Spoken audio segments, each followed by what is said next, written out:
Welcome to Lesson 1 of Napoleon Hill's The 17 Universal Principles of Success. My name is Phil R. Taylor, your grateful host and moderator. On this exciting transformational program, we will be discussing and uncovering in great depth Napoleon Hill's lesson, Definiteness of Purpose. The Napoleon Hill Foundation has scanned the world in an attempt to find and identify the outstanding achievers who have been greatly influenced by Napoleon Hill's work and who best exemplify the application of these principles in their own lives and careers. Having successfully applied these principles in their own lives, our distinguished guests will be sharing from their own diverse stories and insights this powerful lesson as it relates to them.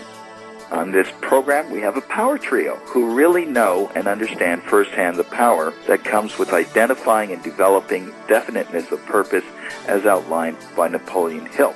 So as we enter this exciting program together, please allow us to introduce our guest. Our first guest is Glenna Salsbury, who has provided leadership and wisdom for corporations and organizations for more than 3 decades. A graduate of Northwestern University, Glenna holds master's degrees at UCLA and master's degrees from Fuller Seminary. Bubbling with enthusiasm and high energy, Glenna's direction in life was highly influenced by her father, who was an avid student of Napoleon Hill. At 17 years old, Glenna's father, G.A. Arnold of Chillicothe, Illinois, challenged her to determine her clear purpose in life. His was to make other people glad they saw me, she says. Glenna is a member of the Speakers Hall of Fame and is a recipient of the Cavett Award as a servant leader at the National Speakers Association. Her purpose in life is to ignite the spark of faith and love in the lives of all of those who know her family first. And joining Glenna is Joel Weldon. In 1967, a shy, uneducated carpenter named Joel Weldon was introduced by Earl Nightingale to think and grow rich. Those teachings of Dr. Hill led Joel to set his first ever goal and to have definiteness of purpose to achieve the goal. He did achieve it, and that one single action changed his life forever and helped him launch an almost 4-decade-long career as a professional speaker, sales trainer, and speaking coach. Along with his business partner and wife for 50 years, Joel has built a career of helping others set their own goals and become committed to their achievement. He's been inducted into the Speakers Hall of Fame and has received one of the highest honors in his profession, the Golden Gavel, for his profound impact on corporate America. He has also been named a legend of the speaking profession. His life has been built on definiteness of purpose. Joel's corporate logo is a heavy 8-ounce can that sits on the desk of over 500,000 people. It has a label that says success comes in cans, not cannots. And thirdly, and certainly not last, joining Glenna and Joel is Shep Hyken. Shep Hyken is a customer experience expert and chief amazement officer of Shepherd Presentations. He is a New York Times and Wall Street Journal best-selling author and has been inducted into the National Speakers Association Hall of Fame for lifetime achievement in the speaking profession. In 1983, Shep started his business with a trip to the local bookstore to buy some books on business and motivation. That's when he discovered Napoleon Hill. Devouring the lessons, he set goals and created a 10-year business plan. Almost 30 years later, he has a thriving speaking and training business, working with hundreds of clients ranging from Fortune 100 size organizations to companies with less than 50 employees. Shep is known for his high-energy, entertaining, and content-rich programs that focus on customer service and loyalty. Well, welcome, Glenna, Joel, and Shep. It's great to have you all on the program. Thank you, Phil. It's great to be here. Fabulous. Well, it's a real honor to welcome you on the first lesson of this extensive 17-lesson program. And I suppose the first question that comes up, certainly in my mind, is what is your definite chief aim, each one of you, and how did you come about discovering it? Perhaps, Glenna, since the old adage is ladies first, why don't we go to you with that first question? Well, thank you, Phil. I think the topic is one that all of us as individuals around the world could profit from, and it certainly has driven my life, the importance of identifying your purpose. I think the initial event in my life was the interview that you mentioned in the introduction of me with my dad. At 17 years old, I asked him, Dad, what's your purpose in life? And I was interviewing him for a paper I was writing on my most unforgettable character. And he was in the world of life insurance sales. And he said, my purpose in life is to make other people glad they saw me. And what that triggered in me, Phil, was the reality that it really is about loving other people, that other than food and shelter, the greatest need of all human beings is to be loved, and we have the capacity to give that as a gift morning, noon, and night to everybody who crosses our paths. So that was the first trigger for me. I think the second trigger was, as a senior at Northwestern University, I had a life-changing faith experience. And I remember even Napoleon Hill quoting Carnegie, who said, all of us are influenced by the spiritual forces which bless us all. And I think that was a huge turning point for me. I also recognized that if I had that absolute wake-up call in my life, that there must be a calling in my life. And I think the word calling is critical to understanding purpose, because I knew from that moment on that I was called to touch lives by sharing truth. And so out of that came my definition of purpose, which is to ignite the spark of faith and love in the lives of all who know me, family first. And I never get on a platform, but what underneath whatever I'm saying on leadership or customer service or teamwork, even though those words might not come out of my mouth, that's my heart intent from the platform or in the grocery store when I'm talking to the clerk. Wonderful. And anybody who does know you, Glenna, can certainly attest that you are living your purpose fully and with great power. And someone who knows that and can attest to that is Joel Weldon. Joel, could you chime in and share with us what your definite chief aim is and how you came about discovering it? Well, first let me give an amen to Glenna's, because knowing her so well as one of our closest friends, she is exactly what she said, and she walks the talk day and night, on and off the platform, and it's the real deal. And that's what comes when you've really identified your purpose and what it is. My purpose is a little different. It really is summed up in one word: improvement. And I came upon that because knowing what you stand for, as Glenna said, is really the key to everything you do. And because I started off so limited in my background that I had to improve everything. I wasn't very good at doing much. So everything had to be improved. And when I came to the realization of that as my definiteness of purpose was to keep improving, it began with me. So I had to improve everything about me in my world, my career, which was getting started in speaking 38 years ago, the home that I was living in, which we've been in for 42 years and have constantly improved, our marriage, being married to Judy for 50 years, and since we started at 15 and 17 years old together, and dated for 4 and married for 50. We've worked hard at improving our marriage and our children and our grandchildren and improving my body. So on a personal level, the improvement focus is really the key. And that's what led us to this business of helping others improve. So basically, everything we do in our business, speaking at corporate seminars, our audio or video recordings, or our speech coaching, everything is based on improvement. Helping the audience, the listener, or the student improve, to move from where they are to where they want to go. And knowing that purpose is so important because you can judge what you're spending your money or your time or your effort on. And in my case, the litmus test really is this going to help us improve? Is this going to improve our lifestyle, improve our body? And, of course, at my age, in my 70s now, my body's in better shape than it was when I was 30, 40, and 50, because I work much harder at doing that, because that's what the core value is. That's the purpose, is if our body's not in good shape, how are we going to carry our mind around?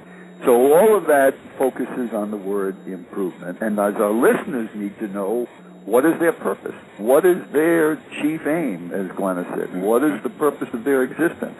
And I like to be able to put it in one word, and in this case, improvement. Fabulous, and a little different, but equally interesting. It comes from a slightly different angle from Glenna's.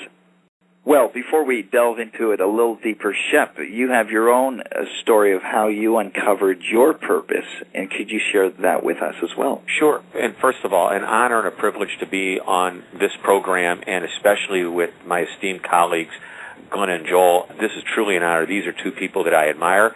And if at this point I got off the call or we stopped the recording, and I think most people would agree, we've already picked up some amazing lessons just from hearing these two explanations. So I'm probably going to hit it at a different angle because I'm kind of very businessy. And from the time I started my first business, which was age 12, I was a birthday party magician, and I loved entertaining. And my parents made me have a summer job, so I had real work experience as well. But when I got out of college, after a very short time out of college, I did not have a job. And my mom said, go get motivated. And she told me to go see two motivational speakers, Zig Ziglar and Tom Hopkins. And at that moment, at the end of that evening, I realized I wanted to do that. But I didn't know how to go about doing it other than what I saw. And I did go to the bookstore that week, and I picked up a book by Napoleon Hill. And I started learning about goal setting and focus and my definiteness of purpose. What this meant and resonated with me was I needed to create a plan. And even that first lesson, it talks about you have to have your goals. And I set a 10-year plan. I was just about age 23, so I had a 10-year plan through age 32. And it was a business plan focused on the end first and what I needed to go and do to get there. That was the first thing. And by the way, I hit the goals by age 30, and I set another 10-year plan to age 40. And it's really interesting how the goals change from totally financially focused to more lifestyle focused. And now another set of goals I've created, and Glenna, you'll probably appreciate this because I know who one of your best friends is, Naomi Rohde. I now talk in my goals, and I write them out all the time. On a quarterly basis, I sit down and focus. Talk about definiteness of purpose. I make sure it's crystal clear. I talk about intentional significance in my goal, being significant to others in a way beyond. It's now no longer focused on just me. But the second side of this purpose was finding what I was passionate about speaking about. And once I found that lane, so to speak, I stuck to it and have stuck with it. And within a couple of years of my speaking business, I realized customer service loyalty is where I wanted to go, and I've stayed with it. I don't waver. I just heard a great line from Professor Francis Fried from Harvard saying, if you want to be great at one thing, you've got to be willing to be bad at others. So I stick to what I'm great at and know what I'm great at. That's great. What a wonderful diversity of definiteness of purpose, all tied in by the same principles, as we'll soon discover. It's been noted that most people can achieve pretty much anything they apply their minds and their hearts to. And the real challenge is not the inability to achieve, but the inability to identify one's definiteness of purpose. And I can't tell you how many times I meet people who says, I don't know what my purpose is. I'm having a hard time finding my purpose. What kind of suggestions would you offer to anybody that's struggling with this question? And please. I would love to respond to that, Phil. I think that is the key, is, yes, it's good to have a definite purpose, but how am I going to find out what mine is? And I would just offer several suggestions, but maybe two or three at this point. One is, I think you have to ask yourself this question: what are the truths by which I live a meaningful, purposeful life? What are the truths that drive my life? And that was the first question I ever asked myself the first time I got on a business platform. And what came up for me were very simple responses. Display your enthusiasm, ask questions, listen to the answers, expand your sense of humor, some basic things, but I knew that that's what drove my life. And I think purpose comes out of discovering what's within you, not looking outside saying, what are other people doing that might make my life work? I need to find out when my life works, what's causing that. And the second question, right behind what are the truths, are what are the values? And by that, when I ask that question, I don't mean abstract things. I mean daily, what's really important to me? And it's amazing how many times I use this with people, even in consulting, and values are quite different. And I encourage us always to prioritize them, because that will determine also how you focus on your purpose. And in my case, for instance, I would say faith is my number one value, family. Ideas and knowledge are huge for me. So out of that, for instance, I would read books and not watch TV, because I love ideas. Now, people who are working in the entertainment field, they'll get their ideas from TV, but it will drive what you decide. I would put nature on my list, and a sense of purpose is one of my 5 values. And so those 2 questions, for starters, I think are huge. 1, what are the truths that really drive your life? And 2, what are the values by which you live your life? Fabulous foundation. Shep, would you like to add to that? I'll add. I think those are awesome, and I'd want to add one other thing that I believe would take that to another level, and that is, what is it that you absolutely love more than anything? And if you can integrate everything that Glenna just said with something that you love to do, I think that's an unbeatable combination. I saw a gentleman last night who's a friend of mine, and he sells exotic cars. Well, he's been tinkering and playing with cars since he was probably in the single digits of age as he watched his dad doing it. And he grew up loving that. And he turned it into this huge, thriving business. And you add all of the values and the purposefulness that Glenna just talked about to the passion that you had all your life, you know, how can you not live in a great life like that? Mm-hmm. Powerful. Joel, I'm sure that you have in your treasure chest of insights something that you can offer. Well, I would agree both with Glenna and Shep. They've really said it all. What are the truths you live your life by, as Glenna said, and what do you love to do? And that's really the key. And unfortunately, sometimes people think that whatever they love to do, maybe it's not going to be as exciting as somebody else might think it should be. But it doesn't really matter what anybody else thinks. If you love to do it, then you should be doing it, and you should forget about the money. Money is only the result of doing something so well that people want to pay you for it. And the better you are at it, the more you're going to get paid. So why not do something that you really love? As a kid, the only thing I really liked to do was build things, work with my hands. And being a professional speaker is my career for almost 4 decades. I used the exact same principles. When I was a carpenter in the construction industry, I worked on building formwork for big buildings. And now I use the same exact principles of building a presentation. But that core value really hasn't changed, and that's what I love to do. So every time I speak, it's a whole new program. I build everything new. It's a fresh start, and using all those same principles. And that's what keeps me so excited after all these years, is loving what you do. Mm-hmm. So again, if our listeners would just think first, if you're wise enough to know what the truths are you live your life by, then you should figure out what those are and do it. If you can't do that, all right, then break it down simpler, like Shep and I said, well, what do you love to do? And then just do that. And if you find yourself getting good at it, then you're going to start to see your income rise. And new opportunities to use that skill set you have will just open up. Related to what Joel just said, that what you love to do, as Shep said, your passion, and then to trust that, I think related to that is that you can trust your aptitudes. Joel, having the aptitude to be a carpenter, that he's really taken that aptitude. And I have an aptitude for facts, but I don't have much of an aptitude for technology. And so to be able to, as you quoted, Shep, you do what you really are able to do and let the rest of it go. And as each of our listeners, I think, use that question of, well, what am I gifted at doing? That's a big clue.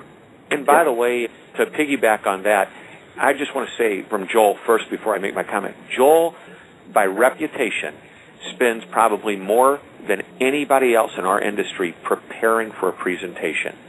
painstakingly so from what I understand, and it shows in his work, no doubt about it. But Glenna, what you said is just spot on. I guess somebody once said if you do what you love, you'll never work a day in your life. So to Glenna's point, she doesn't like technology. If you decide to get into business doing what you love to do, and there's a part of the business that isn't your passion, that isn't your focus, that's okay. Because guess what? Other people can do it for you. You can hire somebody who has a different ability than you do to support you. You know, now with all of the technology, Elance and Odesk, you can get subcontractors to support you. I go to a coach, his name's Dan Sullivan, and we talk about unique ability, and that is what everybody is uniquely great at. If you focus on that and you surround yourself with a team to support you in the areas that you aren't necessarily great at, well, you're going to be able to thrive in your unique ability. Great, great insight. Something that did come to mind as you're all speaking is, could we find clues from our childhood? It just seems that as children, we were so enthusiastic about life and we had no limitations. And then we grow up and somehow we lose that passion. Could going back into our childhood offer some clues in terms of what our purpose is and what we're really passionate about? This is the kind of question that you would charge somebody $200 to ask them and get an answer, and they would be laying on the couch.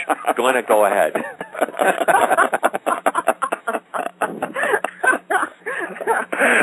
Well, it's an awesome question because it's got real clues related to it.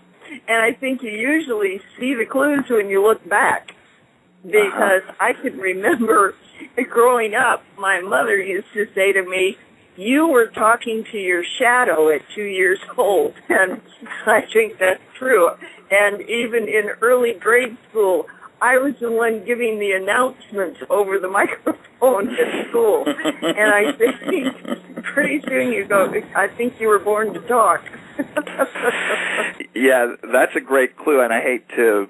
You're the theologian of the group, Glenna, here. But did Jesus not say that unless you become like these little children, you cannot enter the kingdom of God? Does that relate a little bit in terms of purpose? What did he mean by that?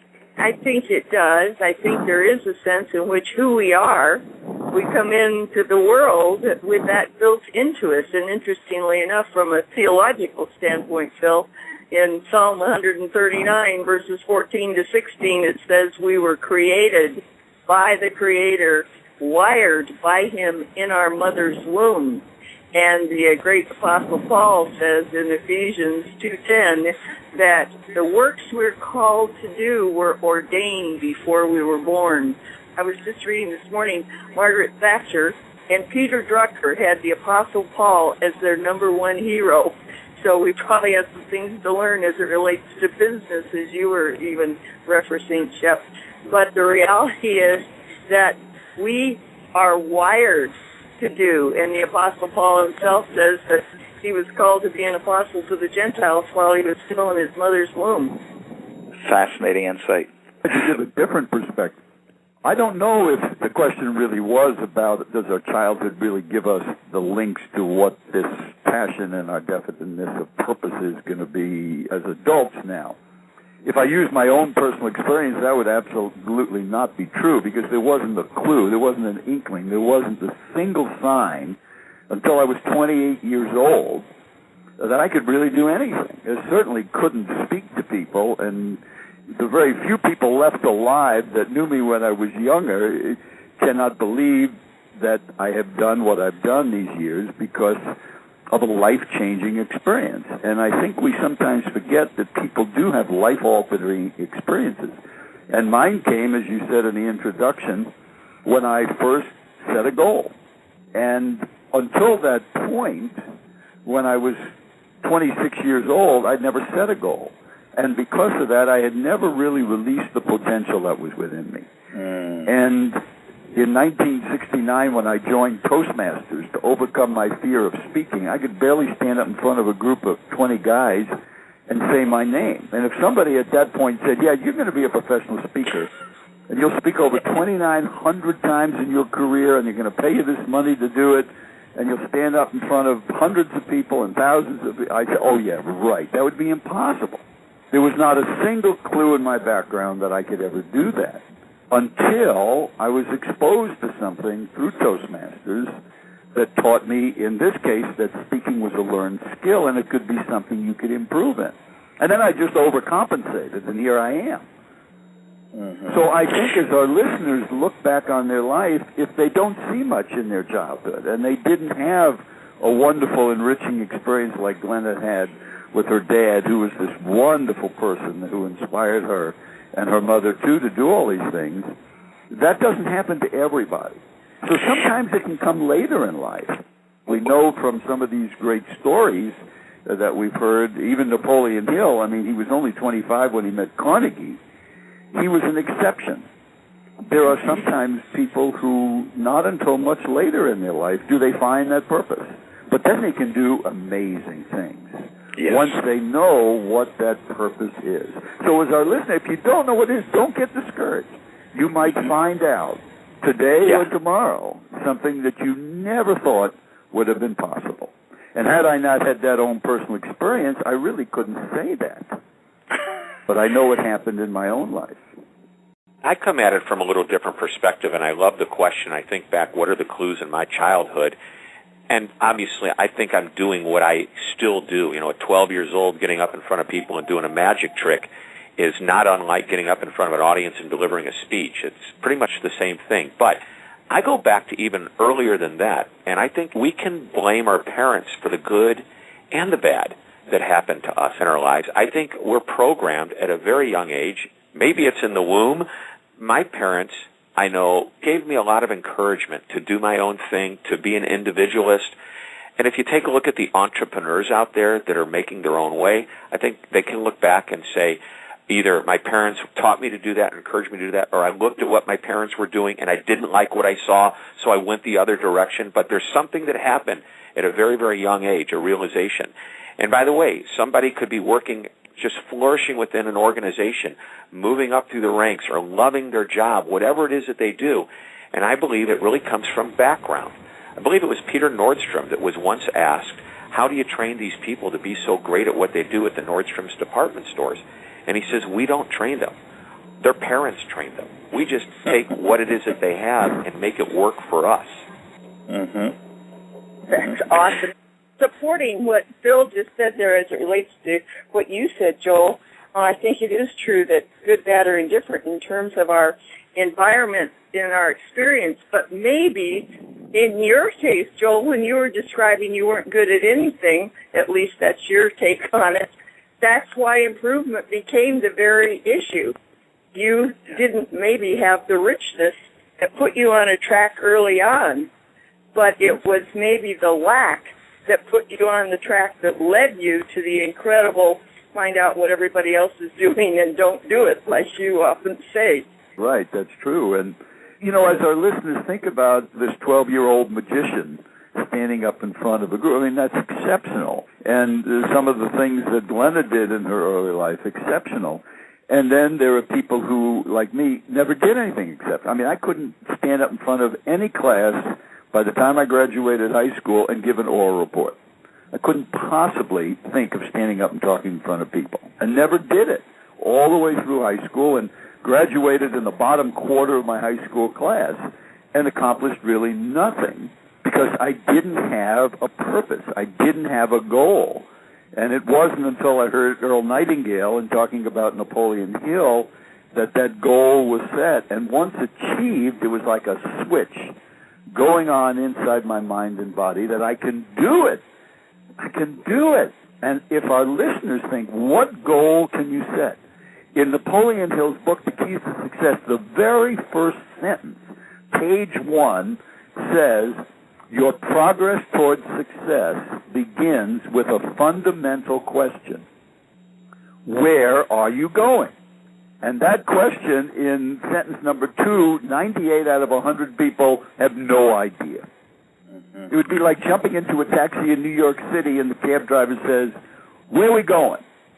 And you look at him and say, I don't have a clue. And that's why as you listen to this, you must decide on, as we've been talking about, your purpose, but then you translate that into the goal, into that definiteness of your purpose with a specific action. Shep said that he had a 10-year plan. Glenna had a plan in her other careers that led her to the speaking industry.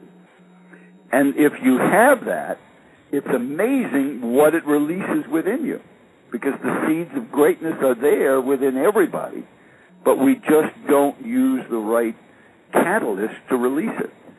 And that's where the goal comes in, and the purpose. Yeah, great insight. So the message there is, if you fail to plan, you plan to fail. There you go. Very, very, very insightful. So on this whole subject, there's so much to cover.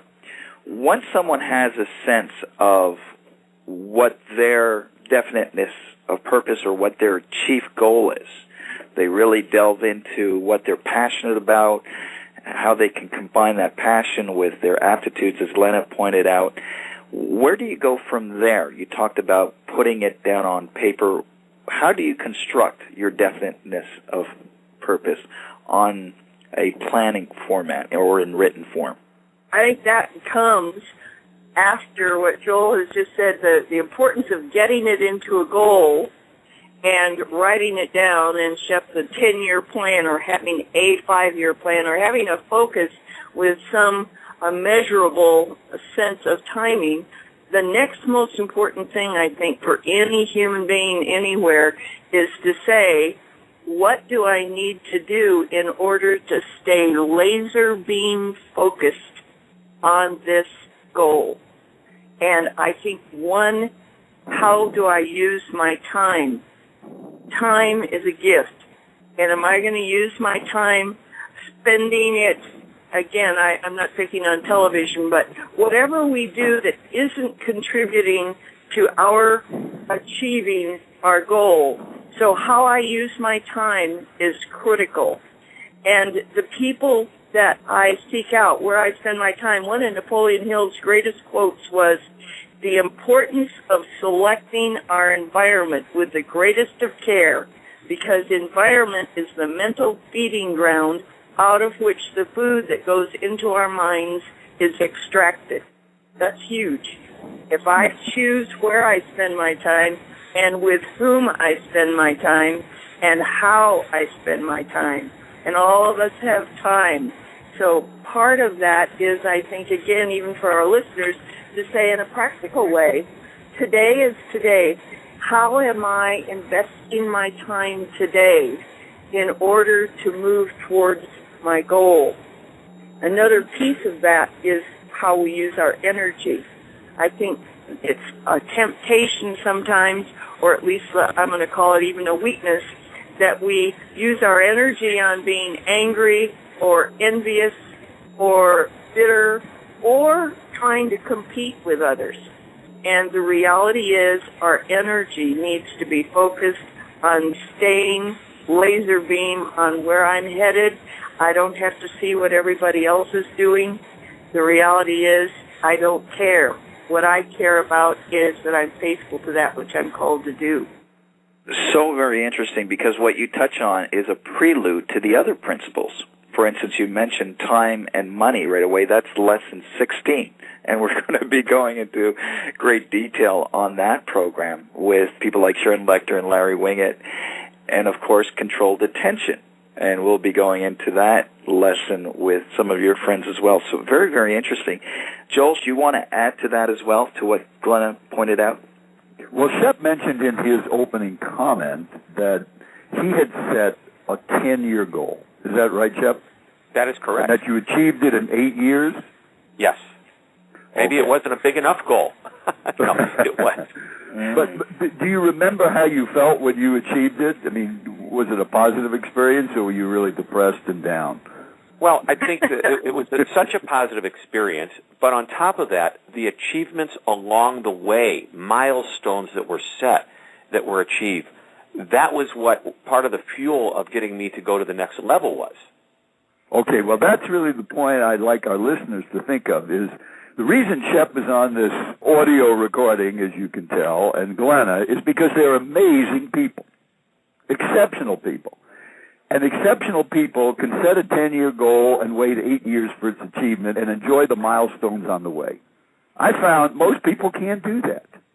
We're in an age of instant gratification. If people want results right now. The people who need to lose weight, they want to lose it right now. If they don't lose it now, they give up and they stay heavy for the rest of their lives. So my whole plan on the goal setting has been to take the big goal and break it into a little goal. It's wonderful if you have a 10-year plan, a 5-year plan, or even a 1-year goal. But what are you going to do now? What are you going to do today? So the concept that's guided me since 1967, when I first set that goal and heard the term goal and understood what it was to set 30-day goals. Not 10-year goals, not 5-year goals, not 1-year goals, 30-day goals. What am I going to do now? And I love the story of the little kid who was in 2nd grade, and the teacher says, "Okay, class, would you stand up and tell everybody what you want to be when you grow up?" And everybody said, "I want to be a fireman, a doctor, a lawyer." And this little boy stood up and said, "Teacher, I can't even figure out what I want to be for Halloween. How am I going to figure out what I want to be when I grow up?" And I was kind of like that kid. I couldn't figure out what I wanted to be when I grow up, but you can figure out the next 30 days. So if you don't have a long-term 10-year, 5-year, 1-year goal, think of the next 30 days. What do you want to do in the next 30 days? Glenna loves to read. She can read a book a day. It takes me a month to read a book. I don't read as fast as she does, but you could set a goal to read 12 pages a day for 1 month. And if you did that with Napoleon Hill's Keys to Success, 231 pages, you got it done in 19 days by reading 6 pieces of paper, 2-sided. Anybody listening to this message could read 12 pages a day. And if you did that, you'd read 14 and a half books a year, 145 books in 10 years. But would the average person set a goal, I'm going to read 145 books in the next 10 years. Oh my God, I'm going to need a library. And they don't even start on the first one. But by breaking your big goal into little pieces, you stay excited and motivated and in the game, because you can do anything for 30 days. Except Glenna probably could not smile for 30 days. That would probably be impossible for her, or laugh, because she does it all the time. But you could set a goal to lose 3 pounds in the next 30 days. I mean, if you're overweight, is that possible? 3 pounds in 30 days? And I know everybody that's on a recording is in great shape, so I can't use them as an example. But as you listen, if you're 3 pounds overweight, think about what that means. In 1 year, if you lose 3 pounds every month, you lost 36 pounds. In 10 years, you're gone. Look at the power. Oh, no. So think about that. Have the big goal if you've got it, but break it down into little bits and do what Shep said. He said, I enjoyed the milestones along that 8-year journey. And that's what you need to do. Enjoy the journey every 30 days. And just imagine if you did this 5 years ago, you'd have 60 goals in the last 5 years if you set them every 30 days, and you made them all. How excited would you be about the next one if you had 60 wins, no losses? So put that in your purpose. And so if I could add to that, Joel, which is fantastic, spot on, there's one issue is what if you don't hit your goal? And so there were times along the way that I didn't hit the goal. And by the way, the 10-year plan was starting with the end in mind, going out 10 years, working backwards, setting planned milestones along the way. I remember starting in August where I made the definitive decision, this is what I'm going to do, and said this is what I need to do by the end of the year. And so between now and the end of the year, what has to happen to make that happen? And you've got to define obstacles. But here's where people get hung up on goals. Aside from just not having them and writing them down and setting the process, what if they don't hit the goal? And so there's a measurement that I think many people think the wrong way, and that is they measure based on what the goal is versus how far they've come. So that person who's supposed to lose 3 pounds in the next month only loses 2. And they freak out and they shut down and they're all upset, and then you have to say, hey, but look, you lost 2, and that's because you had a goal of 3. So don't get all hung up on what you didn't do, but celebrate on what you have done. That's so great, because so often I think that one of the things I sometimes say is the problem is if you set the goal and don't make it, that can set you back a long ways if you don't think the way you just described, Shep. That's really true. And related to it is another aspect of how to continue to make the little steps. And I think part of that is listening to your inner sense. I call it my solar plex clock, or the Spirit of God at work in me, is we get distracted, which will keep us from making those little improvements, so that when you sense that something's coming from the outside, for instance, in my world, I heard a person talk not long ago about really how valuable blogging is. And there's a part of me that would kind of like to be a great blogger, but it will keep me from writing some material that I know I've set a goal to write. And so my solar plexus says, And when you experience anxiety about spending time or energy doing something that isn't going to take you just that next increment, it's a clue. Just wait. There might be another time for that, but it's not now. Great insights. So much to cover, and on each one of the points, we can spend an hour, and it would never get dull. In terms of the importance of writing it down, Napoleon Hill was pretty adamant about the importance of writing it down, and then even going further, not only writing it down, but reading it out loud. What has been your experience with that? And Shep, you talked about, I think, mind mapping, if I'm not mistaken, working from the end first and working yourself back. And that's just the way I approached it, and I think part of it was based on what I read at that time and interpreted it to be that way. The purpose of writing it down does several things. When you write it, it just cements it in your mind, and I actually write it and I post it, so I can see it all the time.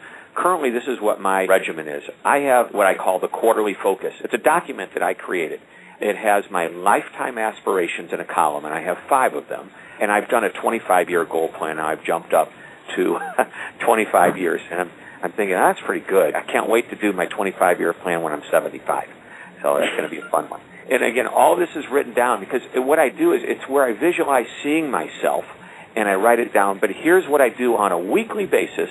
Well, let's even look at a daily basis. Somebody handed me a pocket calendar, a daily pocket planner, and he says, do you use these? And I said, no, I don't, but you know what? Maybe what I want to do is not a pocket planner. I want to have a pocket reflector. And at the end of each day, I would write down one good thing in business and one good thing in life that happened to me. So on a weekly basis, I do this in my quarterly focus that is broken down by the week. So I take a look at what do I want to achieve next week, and at the end of the week, what did I achieve, what good happened as a result. So that's pretty good. On a quarterly basis, I start the whole document over again, and I rewrite my lifetime goals, my year goals, my quarterly goals, and, of course, the results from the last quarter. And that repetition, forced repetition, is phenomenal because I can't believe when I have been writing something down for literally 2-3 years every quarter, I make a change to it based on what's happening to me right now. It's pretty cool. Powerful. Joel, I remember hearing you speak, and you called out to the audience and you said, by a show of hands, how many of you have your goal written down? Some hands went up, and then, if I'm not mistaken, you said, by a show of hands, how many can pull it out of their wallet right now and show it to me? And I don't think one hand went up, or maybe there was 2 or 3. Do you remember that? Well, absolutely. I still ask that same question. How many have a goal? How many have it in writing? How many could show it to me right now? And if you just say how many have a goal, a lot of people raise their hand. 90% of them do have a goal. How many have it written down? Less than half. How many have it with them? Like you said, practically nobody. And that's really, I think, the key. And in one of the principles of our subconscious is we need to reinforce it. As Napoleon had said, reading it every day is one thing, but I like the idea of carrying a little card in our pocket. And that's what I did starting in 1967. Had a little card in my pocket with 3 goals, a personal goal, a family goal, and a business goal for 30 days. And focusing on those 3 things. And they've got to be realistic in 30 days. I mean, for a 10-year, or Shep now telling you he's got a 25-year plan. See, I'm a lot older than you, Shep. My Social Security number's 5. Okay? You want to live to be a whole lot older, you better put that 25-year plan into works right. Yes, yeah. I mean, I remember when Baskins and Robbins had one flavor. I mean, so I go way back.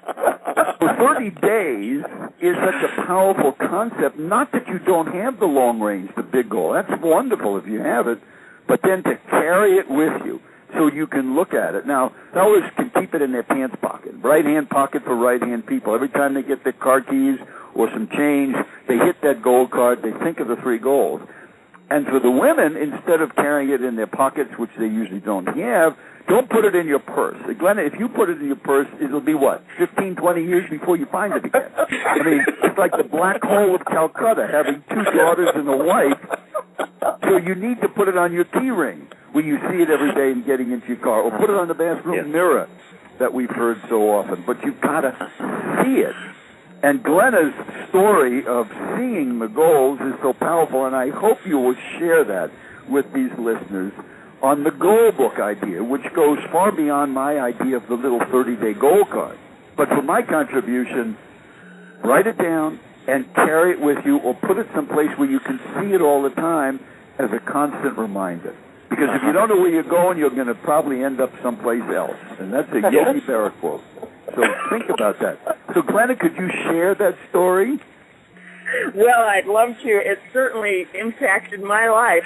Many years ago, I heard another speaker and a wonderful presenter by the name of Lou Tice speak.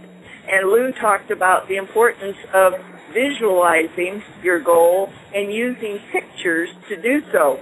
And I was struck by that because I remember that Napoleon Hill had said, "As a man thinketh in his heart, so is he," Proverbs 23:7. And I thought, wow, if you took what you're thinking about and turned it into pictures, like Lou said, that would really be helpful. And I had gone through a difficult divorce, and I decided I needed some new pictures, some new goals in my life. And so I cut out a picture of a good-looking male, and I'm a romanticist. I thought it'd be great to be showered with flowers, so I cut out pictures of roses. And then I'd been poor for a long time, so I thought it'd be great to be running over in diamonds. So I cut out pictures of diamonds. I'd never been to the Caribbean. I cut out a picture of the Caribbean. A variety of other things that were more spiritual than that, but those were the ones that were on the top of my list. And I put them in a photo album. And it really came out of actually my prayer list, but I turned my prayer list into pictures. And about 8 weeks later, it wasn't that long afterwards, I was driving down the California freeway at 10 o'clock in the morning, minding my own business, and this gorgeous red and white Cadillac went by. And I looked at the car, because it was a beautiful car, and the driver looked at me and smiled, and I smiled just as I always smile. And he began to follow me, and he followed me for about 15 miles, scared me to death. And when I got to my off-ramp, I dove off the freeway, and he dove off behind me. And I drove a few blocks, he drove a few blocks, I parked, he parked, and I married him 2 years later. But the first day after our first date, he sent me a dozen roses, not knowing what was in my visual goal book. And then every Monday for the next 2 years while we dated, he sent me a long-stemmed red rose. And then I discovered he had a hobby, and his hobby was collecting diamonds. And he was looking for someone to decorate, and these were big diamonds. So I raised my hand and volunteered for that. And then about 4 months before we got ready to get married, Jim said he found a perfect place for a honeymoon. And he said it was St. John Island in the Caribbean. And so the reality of learning the power of pictures has kept me focused. And even Jim and I have some wonderful stories about cutting out pictures of Africa and ending up on a fabulous safari, and pictures of Egypt and meeting amazing people on the Nile River. But it was because there's no power in the picture, of course. It's that you focus more clearly, visually, because the mind does not think in words. It thinks in pictures. Isn't that a wonderful story? Great, great story. And, of course, another prelude to other principles that we'll be covering in this extensive 17 audio set program. So powerful, powerful. As our listeners think of their new car, if you've ever gotten a new car, whatever it is, do you remember when you first started driving it, you suddenly saw so many of them? They were all over the place. Yep. Now, they were always there, but why didn't you see them before? And they're usually the same color as the one you're driving. is because you're tuned into it. Yeah. You've seen the picture of your car, and now you spot all of these similar cars around you. And that's exactly what happens with Glenna's goal book. With those pictures, as she said, it focuses your thinking on what you're looking for. And that's why that first sentence, where are you going? You've got to know where you're going. You've got to have that definite purpose. And if you don't know what it is big time, like Shep for the next 25 years, do it for this month, 30 days. Well, I think what you're saying, Joel, is you have your big goal, but chunk it down so that it's manageable. And it really speaks to that adage that inch by inch, it's a cinch. It's amazing how little goals will amount to medium-sized goals and medium-sized goals to larger goals. And ultimately, your definite chief aim in life is a living reality in your life. So powerful. And what, Glenna, you were talking about, I think also speaks to the power of the subconscious mind that Napoleon Hill writes about so extensively, that there seems to be a power out there that's invisible to the naked eye that's at work. Yeah. You know? Yeah. There's a principle out there called the gratitude principle, and I kind of made reference to this as the daily reflector. And if you apply the daily reflector toward a short-term goal, what did I do today to get closer to my goal? What's the positive thing that happened? I think what ends up happening is if you start thinking about these positive thoughts long enough, they become ingrained in your subconscious. And you just mentioned, Phil, the subconscious and goals and definiteness of purpose. The more you surround yourself and immerse yourself into the positive part of what you're trying to achieve, I think it permeates into the subconscious, and you start to live that, and you don't even have to think about it. It's second nature. I would just love to, Shep, to add to that, one of Napoleon Hill's great statements, and I think this is an encouragement to listeners who might be saying, yes, but you don't understand, I've had this problem or I've had this tragedy. One of Hill's great statements is, every adversity, every failure, every heartache carries with it the seed of an equal or greater benefit. Mm-hmm. That's a mindset. That's a mindset that says everything does work together for good for those who are loved of God and called. And the reality is we can embrace even that which looks like something that would stop our goal from being achieved and say, hey, this must be a positive. We look for how it's going to be a positive. And that relates to gratitude, to be grateful for even that which doesn't look like on the surface something that's contributing to my goal and achievement. I can't help but think of Joel's story, that he discovered his definiteness of purpose out of a really unexpected area, but it came from a place of adversity and pain, didn't it, Joel? And from that pain, your definite chief aim was born, which is the paradox of life. We've been talking about not achieving the goal and how do we handle these setbacks and the great examples of seeing it in a positive way. I think one thing that's important in having this definiteness of purpose is making the commitment, is making the decision. And Glenna said she doesn't watch television, but Glenna, there are some good things on television. There's not much, but there are some good things. And I know you have one, and I know you didn't see this, but I was channel hopping one day, Shep and Phil, and Barbra Streisand appeared in an interview. And I had never seen her in an interview, and I know she's very controversial because of her political position and her outspoken manner. But if you, as a listener, forget that, just think of Barbra Streisand, the singer, the actress, the entertainer. She has a total of 109 major awards, from gold records, platinum records, Golden Globes, Grammys, Emmys, Academy Awards, Tony Awards. Any one person who had one of those awards would be considered famous. She has 109. And in the interviewer looked at her and said, Barbara, how is it possible that you could have achieved so much as a singer, as an actor, as a director, and done all these amazing things? She said, I have a sign on my desk by a German philosopher. And in 1832, he said these words. And it is that statement that has guided my entire career. Well, Glenna and Shep, I perked up. Man, what is on her desk? And she said, it's this statement by Goethe. At the moment of commitment, the universe conspires to assist you. And she then went on to explain that in every one of her endeavors, when she hesitated, when she wasn't sure, when she was going to give it a try or see how things worked out, nothing ever happened.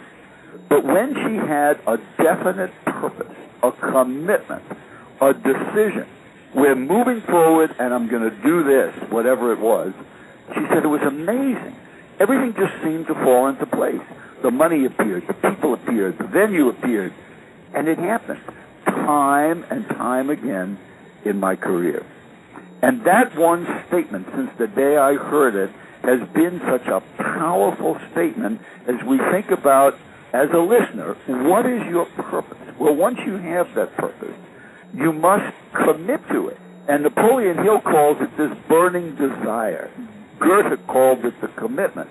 But I love what the philosopher said in 1832, that once you make that decision and commitment, the universe conspires to assist you. And you don't do these things alone. But the people will appear, the funding will appear, the opportunities will appear once you make that burning desire, commitment, and focus. Now we know why Joel is an award-winning speaker. That's right. And I'm now speechless. Right.